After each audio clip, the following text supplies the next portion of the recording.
Paz seja convosco. Estamos mais uma vez juntos na presença do Senhor. É tão bom quando podemos estar juntos. É tão bom estar presente, estar perante o Senhor. A palavra de Deus diz que é melhor estar na presença do Senhor do que em 1000 outros lugares. E eu agradeço a Deus pela oportunidade que nós temos nesta manhã de novamente nos reunirmos. Agradeço a Deus pela sua vida, que permite que eu compartilhe aquilo que Deus tem falado. Porque se não há quem ouça, qual é o sentido? As palavras do Senhor não são palavras para serem lançadas ao vento, mas são para serem semeados em campos férteis, para que deem frutos de 30, 60 e 100 por um. Oremos. Amém. Senhor, em nome de Jesus, queremos agradecer ao Senhor por mais esse dia de vida. Agradecer pelo Teu amor, agradecer pelo Teu cuidado, pelo Teu zelo conosco, porque o Senhor tem, Pai querido, nos guardado em todos os nossos caminhos. Apesar de tempos difíceis, o Senhor é conosco. O Senhor nos toma pela mão e nos guia pelo novo e reto caminho. Queremos consagrar esta manhã ao Senhor. Manhã de busca de ensino, de conhecimento do Senhor. Peço, Pai, que o Senhor possa semear a Tua palavra, que a nossa terra, do nosso coração, possa estar pronta a receber esta bendita semente. E que nós possamos, Pai querido, aplicar nas nossas vidas. Não fique apenas mais um conhecimento, mas seja, Pai, para a Tua glória, um crescimento nosso como corpo e nosso como igreja. Oramos em nome de Jesus. Amém.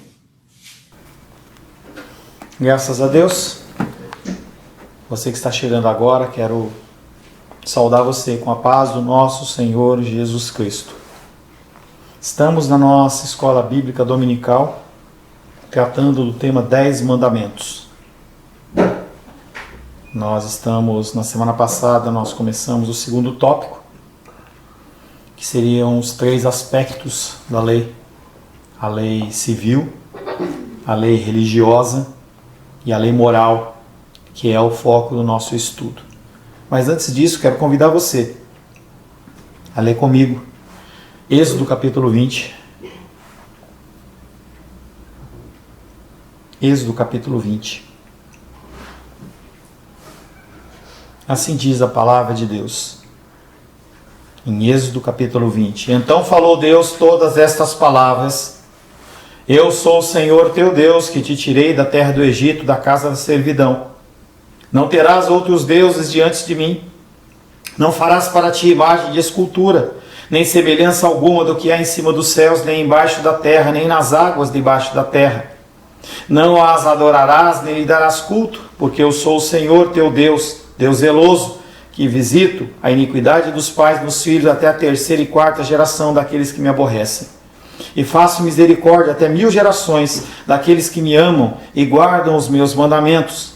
Não tomarás o nome do Senhor teu Deus em vão, porque o Senhor não terá por inocente o que tomar o seu nome em vão, para o santificar. 6 dias trabalharás e farás toda a sua obra, mas o 7º dia é o dia de descanso do Senhor teu Deus. Não farás nenhum trabalho, nem tu, nem teu filho, nem a tua filha, nem o teu servo, nem a tua serva, nem o teu animal, nem o forasteiro das tuas terras, das tuas portas para dentro. Porque em 6 dias fez o Senhor os céus e a terra, o mar e tudo que neles há, e ao 7º dia descansou. Por isso o Senhor abençoou o dia de descanso e o santificou. Honra teu pai e tua mãe, para que se prolonguem os seus dias na terra em que o Senhor teu Deus te dá. Não matarás, não adulterarás, não furtarás, não dirás falso testemunho contra o teu próximo. Não cobiçarás a casa do teu próximo, não cobiçarás a mulher do teu próximo, nem o teu servo, nem a sua serva, nem o teu boi, nem o seu jumento, nem coisa alguma que pertença ao seu próximo. Nós lemos Êxodo capítulo 20, do verso 1 até o 17, que é o foco do nosso estudo. E nós, na semana passada, começamos a apresentar os 3 aspectos da lei, para você saber que os 10 mandamentos, eles fazem parte da lei moral de Deus. Não fazem parte da lei civil de Deus, não faz parte da lei religiosa, mas faz parte da lei moral. Começamos na semana passada falando que a lei de Deus é um dos temas mais presentes nas Escrituras, mas também um dos mais mal compreendidos. Pouco significado para alguns é dito. Não vale, não tem sentido, é antigo. Em alguns casos nós vemos até um certo desprezo na aplicação desse texto de Êxodo 20, de 1 até 17, nas nossas vidas. Mas na verdade esse texto, ele aponta a trilha correta a ser seguida em nossa vida. Nós não podemos conseguir a salvação através de nenhum meio fora a graça. E a lei também, ela não te ajuda a ser salvo. Ela não é a causa da sua salvação, mas ela é a consequência. Quando você é uma pessoa que coloca em prática os 10 mandamentos, você está dando um sinal de que você é salvo. O nosso propósito com a lei moral, ela é especificamente falar dos 10 mandamentos.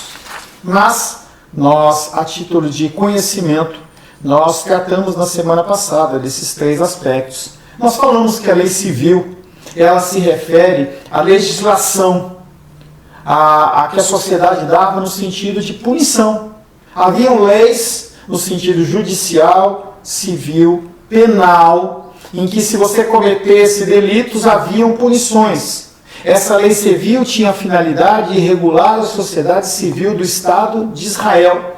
Era temporal e necessária para que a época a qual foi concedida, mas especificamente aquele tempo, ou seja, não aplica nesses dias. Então, apesar de haver similaridades, a aplicação literal da lei de Israel, civil, judicial e penal, ela não pode ser feita nos dias de hoje. Então, na época do Antigo Testamento, se uma pessoa fosse pega trabalhando no dia de descanso, ela era apedrejada. Não é para você apedrejar alguém que faça isso. No máximo você instrui, você fala para ela da importância, mas você não pode apedrejá-la, mas naquela hora sim. Naquela época, se a pessoa ela não fosse à casa do Senhor e não adorasse o Senhor no templo, e adorasse em qualquer outro lugar, ela era morta. Hoje você não pode fazer isso. O segundo aspecto é a lei religiosa. Ela representava a legislação do Antigo Testamento. Como se trabalhava no templo, o que tinha que ser feito. Tinha a finalidade de apresentar aos homens a santidade de Deus. Você apresentava e concentrava as suas ações, as suas intenções, os seus pensamentos no Messias que haveria de vir. Então o foco da lei religiosa era apontar para Cristo. Um Messias que iria vir. No nosso caso ele já veio. Não há necessidade de nós fazermos sacrifícios.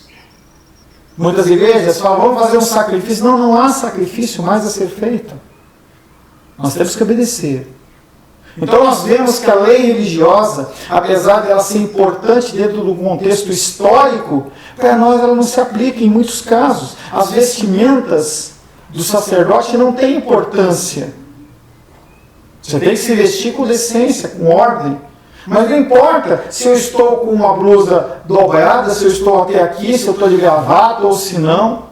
No culto à noite eu uso gravata, mas é mais no sentido de tradição, não de obrigação. Você não tem nós não temos esse tipo de coisa. Muitas igrejas ainda perpetuam isso, chamado de usos e costumes. Se você não se vestir dessa maneira, eu lembro que um tempo atrás, não é do meu tempo, né, que eu ouvia falar, se o homem usasse um terno com um corte aqui atrás, ele estava em pecado. São coisas que o homem cria, mas que não estão nas Escrituras. E aí, no caso, mais importante para nós é a lei moral, que tem a finalidade de deixar bem claro ao homem os seus deveres, o que ele tem que fazer como filho de Deus, revelando suas carências e auxiliando a discernir o bem e mal. Como tal, ele é aplicável em todas as épocas, porque Jesus nunca as aboliu. Na dádiva dos 10 mandamentos, do texto que nós lemos, do verso 1 até o 17, Deus resumiu a sua lei moral. Então a lei moral é mais extensa do que os 10 mandamentos. Mas o Senhor ele colocou um padrão, um parâmetro para que nós pudéssemos seguir. É necessário atentarmos para o contexto histórico da ocasião. Foi a primeira vez no Monte Sinai, quando Deus ele deu a tábua para os 10 mandamentos para Moisés, que Deus falou coletivamente ao seu povo.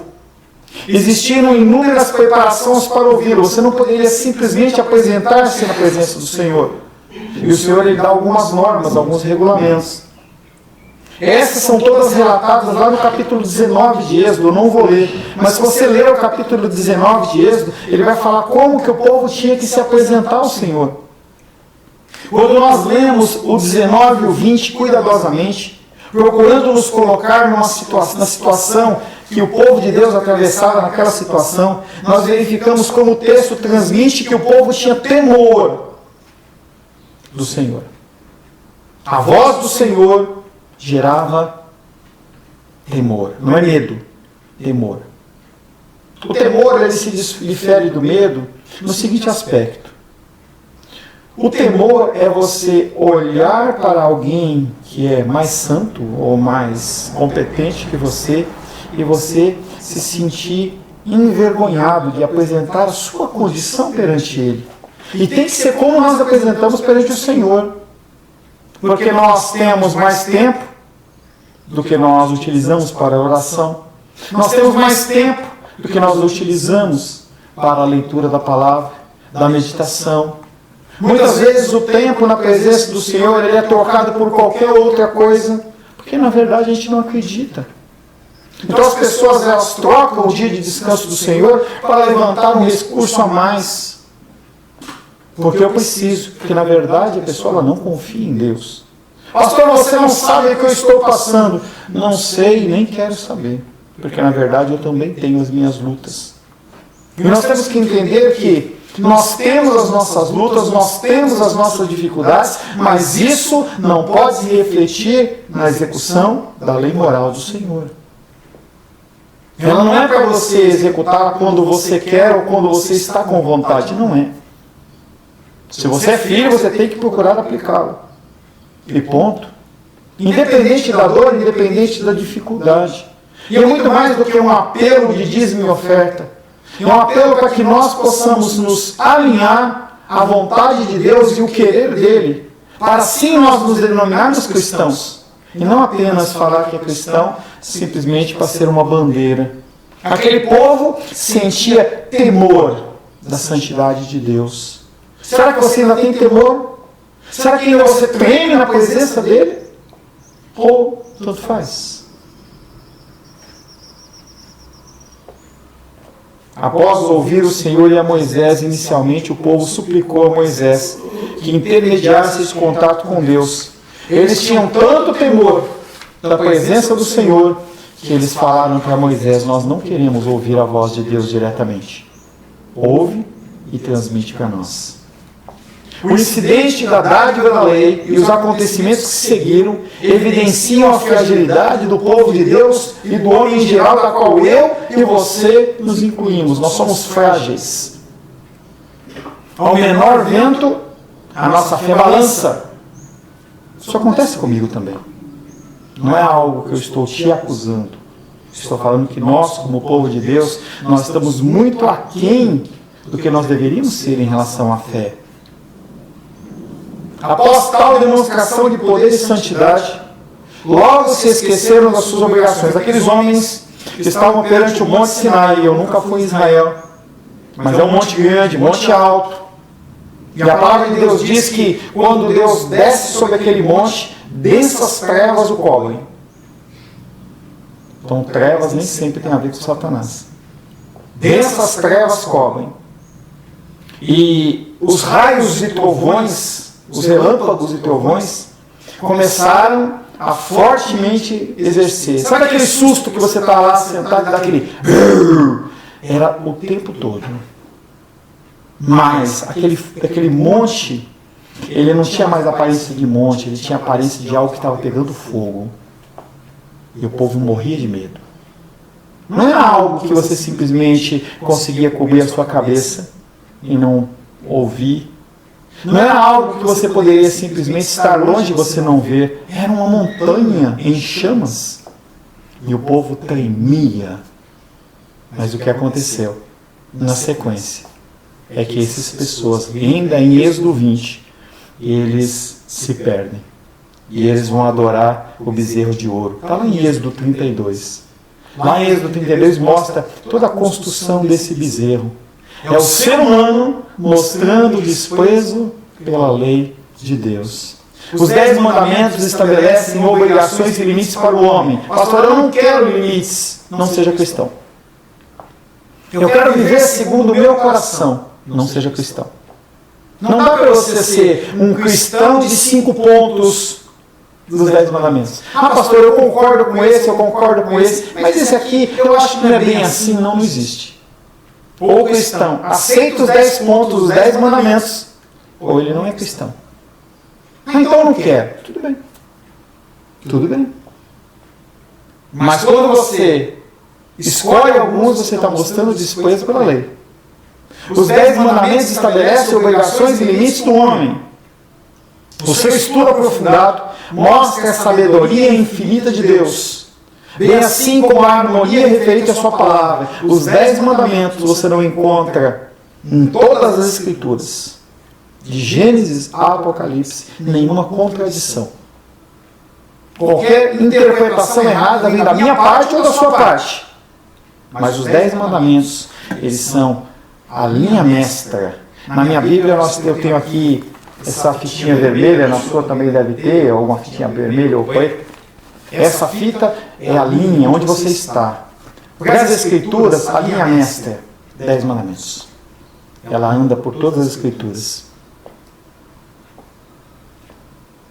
Revela também a nossa insignificância perante Ele, nossa dependência, necessidade de redenção e virtude do nosso pecado. Para que servem os 10 mandamentos? Senão para mostrar que você não consegue, que você não pode, que você não tem forças, mas que você depende da salvação dele.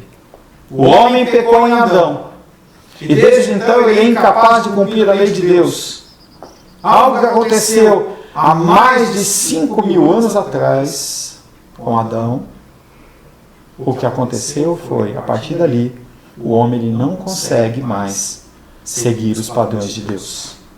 É por isso que eu e você precisamos da sua graça, favor imerecido, misericórdia, a não imputação da penalidade sobre a nossa vida pelas nossas ações. Os 10 mandamentos reforçam as nossas obrigações para com o nosso Criador e para com os nossos semelhantes em todos os sentidos. Quando você pensa em 10 mandamentos têm a ver com obediência, obrigações. Com quem? Primeiramente, a Deus. Segundo, com o meu próximo. E é uma coisa mais a outra. Eu amo a Deus, mas eu cada vez mais tenho ódio do ser humano. Alguma coisa está errada. Cada vez mais as pessoas elas têm se apegado a animais. E não há problema nenhum. Mas é muito mais fácil lidar com animais. O animal não reage. Se você não gosta da ação dele, você amarra ele, prende ele, diminui a comida dele. E o máximo que ele pode fazer é chorar ou te morder. Mas ele fica lá quietinho. O ser humano não. O ser humano ele age, reage. É por isso que as pessoas elas preferem ter animais do que conviver com pessoas.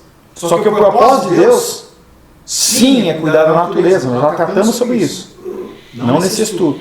Mas o nosso propósito na Terra é nos relacionarmos com seres humanos. E não ter os bichinhos e falar que é filhinho, que é papai, que é mamãe. Não tem a ver com as Escrituras. Os 10 mandamentos e o amor. A pergunta dos fariseus.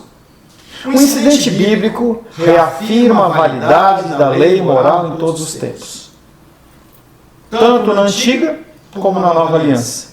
E reforça o relacionamento da lei com o amor. A lei, segundo os fariseus, era sem amor. A aplicação literal da lei. Olho por olho, dente por dente. Mas Jesus ele vem trazendo um enfoque diferente. Abre Mateus capítulo 22. Mateus capítulo 22.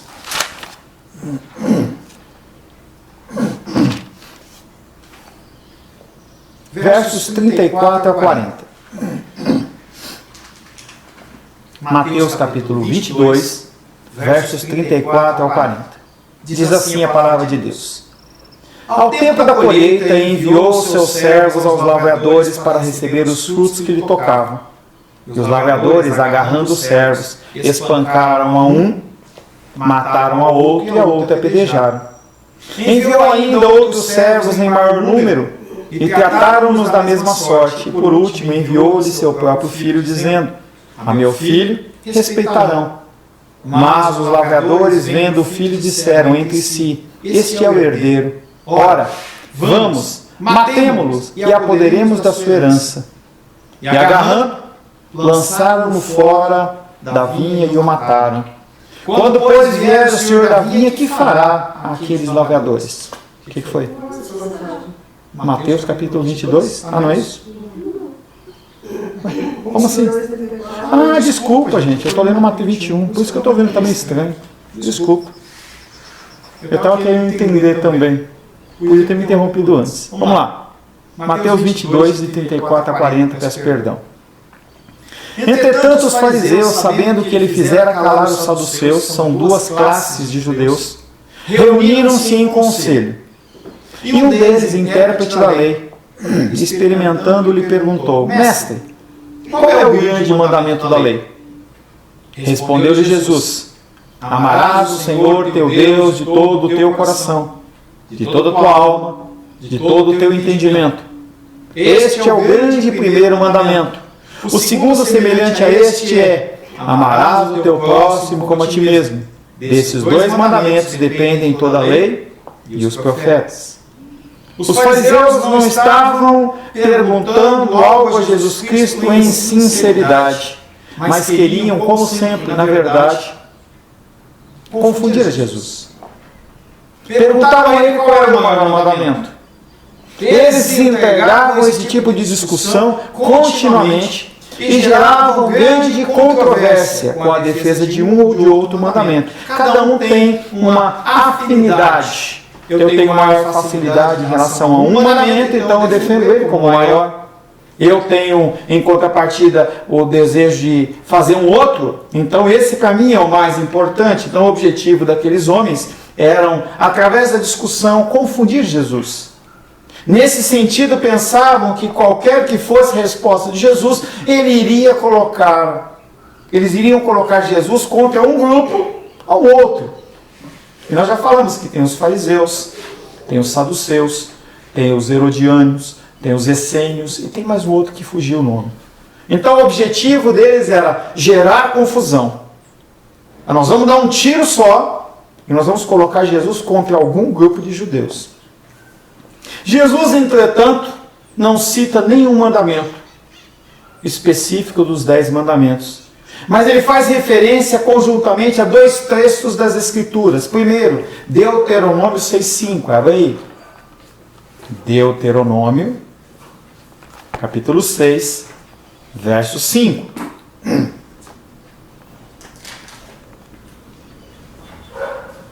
Deuteronômio 6,5 diz assim: amarás, pois, o Senhor teu Deus de todo o teu coração, de toda a tua alma e de toda a tua força. Levítico 19,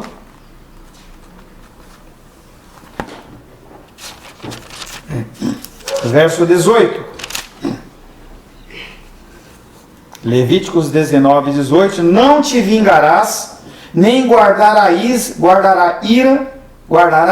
ira contra os filhos do teu povo, mas amará o teu próximo como a ti mesmo, eu sou o Senhor. E em vez de Jesus Cristo falar assim, não, o mais importante é esse, o mais importante é aquele, o que ele faz é o quê? Ele fornece um resumo de dos 10 mandamentos em 2 passagens. Quando Jesus Cristo ele cita essa resposta, amar a Deus sobre todas as coisas e o próximo como a ti mesmo, talvez você não consiga entender, mas aqueles homens, eles entenderam. porque eles sabiam de cor o Antigo Testamento. Então Jesus ele faz a citação de duas passagens que eles não poderiam negar, eles não poderiam dizer que estavam erradas, e eles são obrigados a ficar quietos. Jesus Cristo ele fornece um resumo dos 10 mandamentos, citando 2 textos bíblicos. Os 10 mandamentos eles podem ser divididos da seguinte forma. Se você olhar o mandamento 1, 2, 3 e 4, você vai encontrar a ordenança de amarás ao Senhor teu Deus de todo o teu coração, de toda a tua alma, de todo o teu entendimento. Como que eu resumo o primeiro ao 4º mandamento? Amarás ao Senhor teu Deus de todo o teu entendimento, toda a tua força e toda a sua alma. E do 5 ao 10 tem a ver com o homem. Então os primeiros 4 têm a ver com o nosso relacionamento com Deus. Do 6 ao 10º, nosso relacionamento com o ser humano. Amarás o teu próximo como a ti mesmo. Jesus apresenta exatamente esse entendimento em outra passagem, em Mateus 22, de 37 a 40.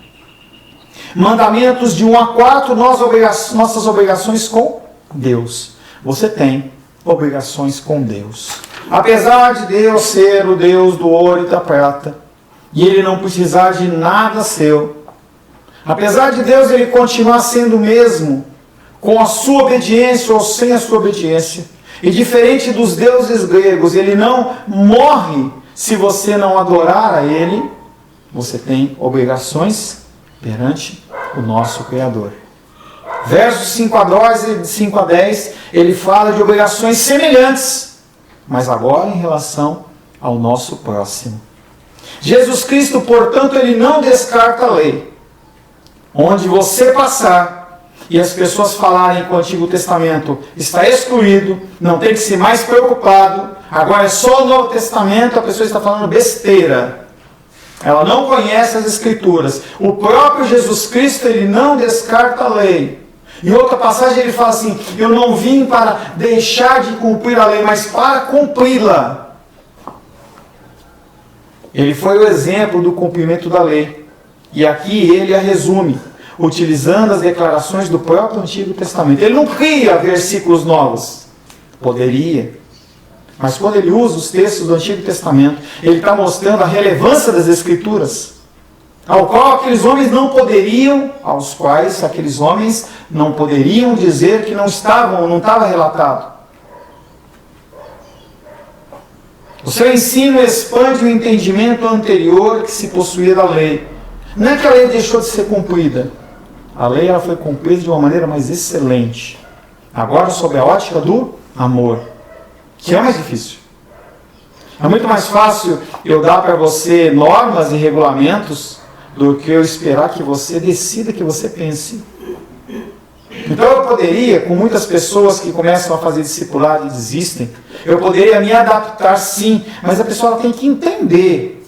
E o meu objetivo é ensinar, não simplesmente cumprir uma tabela. Hoje nós vivemos na situação de pandemia, no ensino brasileiro, em especial, essa dificuldade. Em especial nos colégios públicos, em que os alunos eles estão estudando de qualquer jeito. E chegar no final do ano, o que vai acontecer é que todo mundo vai passar de ano. Mas vai passar sem conhecimento. A minha função não é te passar sem conhecimento. É fazer você ficar no mesmo lugar até você aprender. O seu ensino expande o entendimento anterior que se possuía do Antigo Testamento. Deus está interessado não apenas no cumprimento externo da lei. Porque você pode cumprir externamente a lei.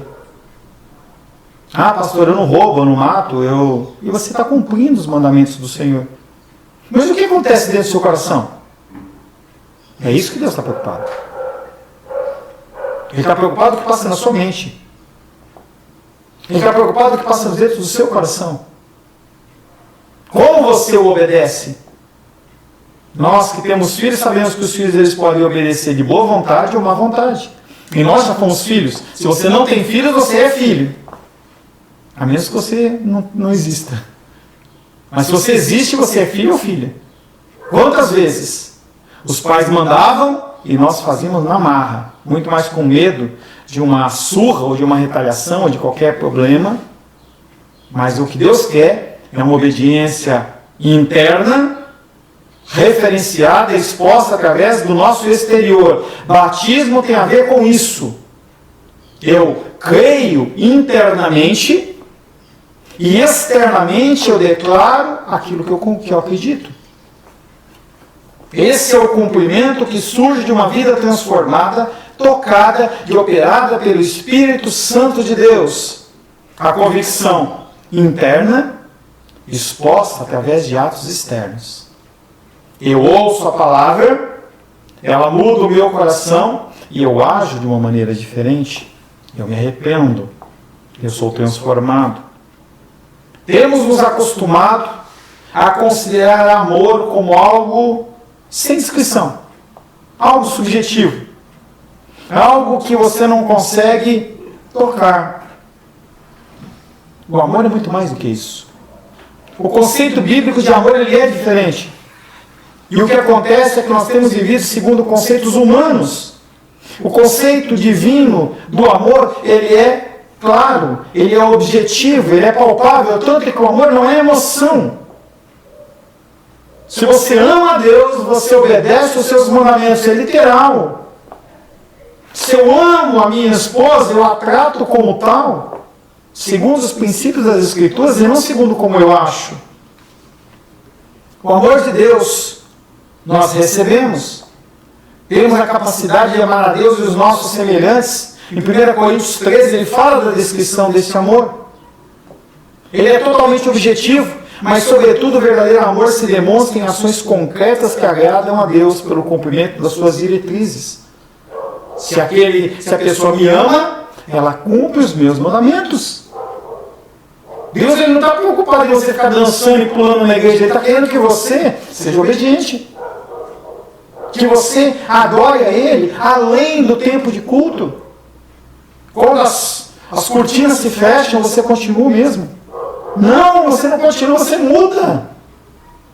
Você muda. A forma de demonstrarmos a Deus é pelo cumprimento dos seus mandamentos, ponto. Não tem outra coisa.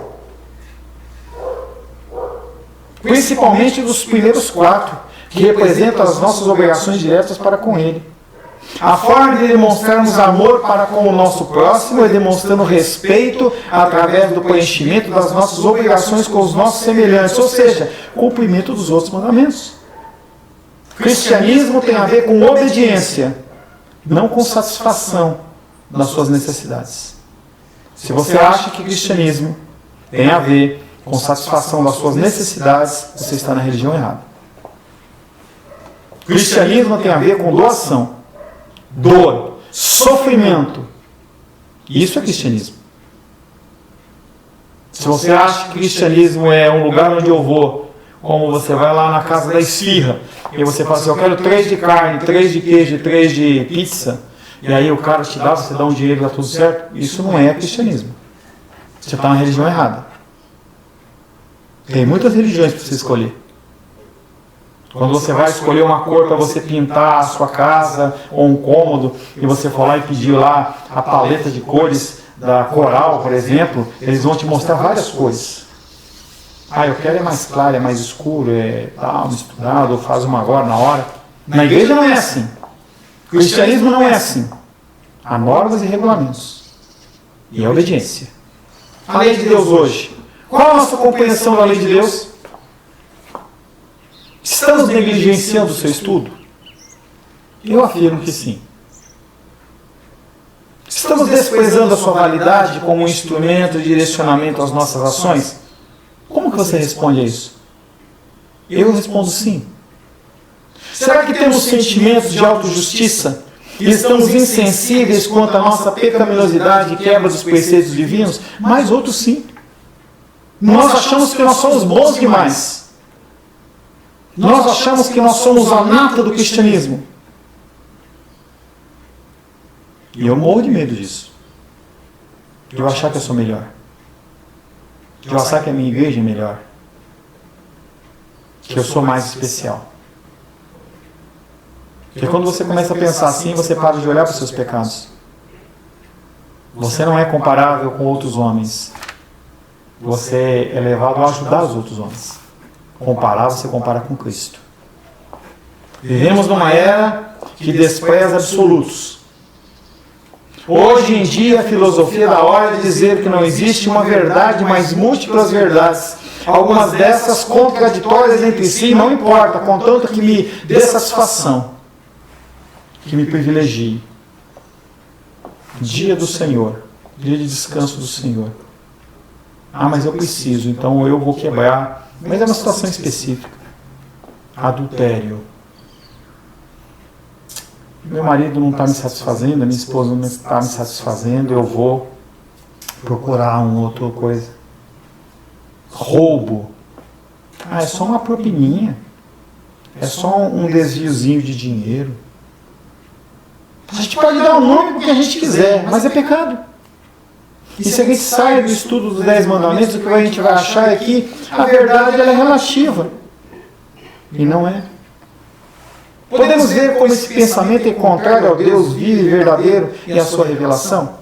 Quando você coloca a lei de Deus como algo que não é absoluto, mas que é relativo, você está agredindo o próprio Deus. Você está falando para ele que o que ele falou não é tão verdade assim. Podemos ver que na sua lei moral ele indicou verdades absolutas, que estabelecem a linha de demarcação entre o certo e o errado. Honrar pai e mãe para que tenha uma vida longa. Não honrou, vai ter uma vida curta. Vai morrer cedo. Se não morrer cedo, vai padecer de enfermidades. Pastor, que maldição, não é a lei de Deus. O Senhor, ele diz que nós temos que honrar pai e mãe, independente da idade. E se você não honrar, você vai morrer cedo. Podemos entender quanto Jesus Cristo se apresenta como o caminho, a verdade e a vida. Que a diversidade de opiniões nas doutrinas da fé é uma ideia nociva à Igreja de Deus. Você consegue ver que essas variações desses princípios que o Senhor coloca como basilares do cristianismo, se você mover ele de lugar, colocar ele sobre uma outra tonalidade, na verdade você está destruindo a igreja. A igreja, ela é definida pelo Senhor, que criou céus e terra. E quando ele criou, ele definiu normas de funcionamento. Eu não tenho direito a mudar essas normas. Você não tem direito a mudar essas normas. Mas as pessoas têm mudado. E você vê a revolução sexual entrando dentro das igrejas. Pessoas que dizem que a Bíblia tem que ser atualizada para que você possa ser uma igreja mais inclusiva. Então a lei de Deus, que era 10 mandamentos, ela vai ficando capenga. Olha, honra pai e mãe, mas desde que o teu pai ele faça tal coisa. Senão você não precisa, você pode inclusive agredi-lo fisicamente. Tem uma conhecida nossa que está com uma doença lá da família do Felipe, em que o relato que nós temos é que ela não foi uma boa mãe. Mas agora os filhos não querem cuidar. Isso é contra a lei de Deus. Quando você age dessa maneira, reagindo pecaminosamente a uma ação que foi feita sobre a sua vida, pecaminosa ou não, Deus te vê como pecador. Como alguém que está infringindo a sua lei. Nosso grande desafio na nossa era, nos nossos dias, é a apresentação da nossa vida como algo que, em essência, ela é absoluta, segundo as Escrituras. Sim, nós temos muito a mudar, mas a forma que está na tua presença para o bolo da sua vida é a forma da cruz.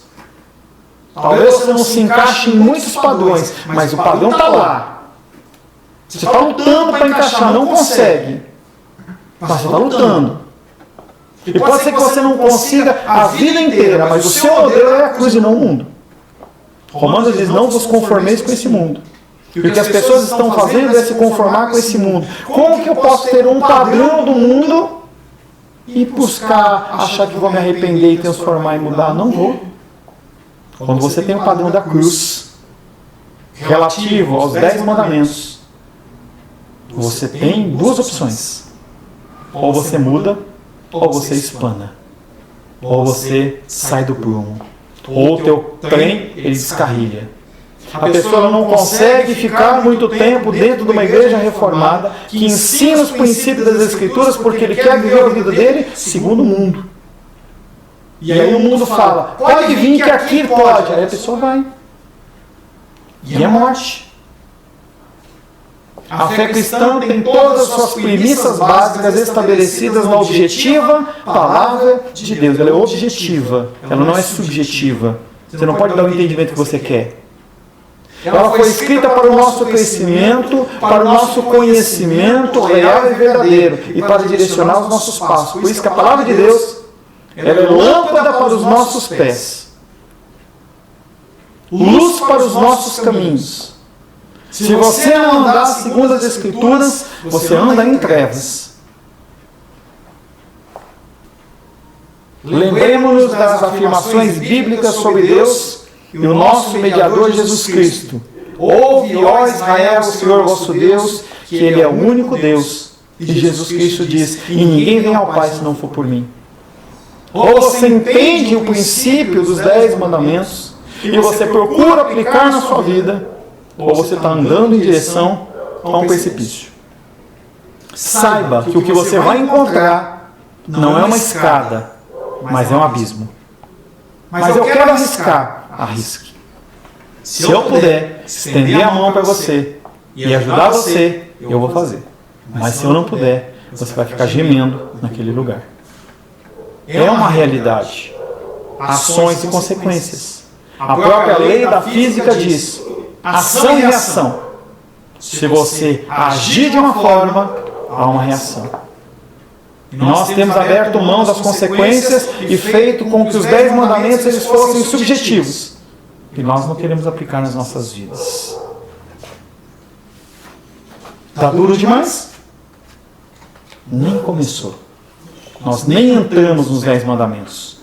Quando nós começarmos daqui a 2 ou 3 domingos falar dos 10 mandamentos, vai ser como passar o estilete na sua carne para você conseguir ver claramente o pecado que habita dentro do seu coração. Por enquanto, eu despeço você nessa primeira parte do intervalo, pedindo a você mais uma vez que você não disperse. Não é hora de ir para o mercado, não é hora de ir na feira lá comprar o tomate, a cebola. É hora de você ir tomar sua água. Se quiser ir no banheiro, vai no banheiro e volta. Quando nós retornarmos, nós vamos falar em especial sobre a obediência aos 10 mandamentos, dando como exemplo a pergunta do jovem rico, em que ele pergunta para Jesus: como que eu posso servir a Deus? Que Deus te abençoe. Até daqui a 15 minutos, se o Senhor assim nos permitir.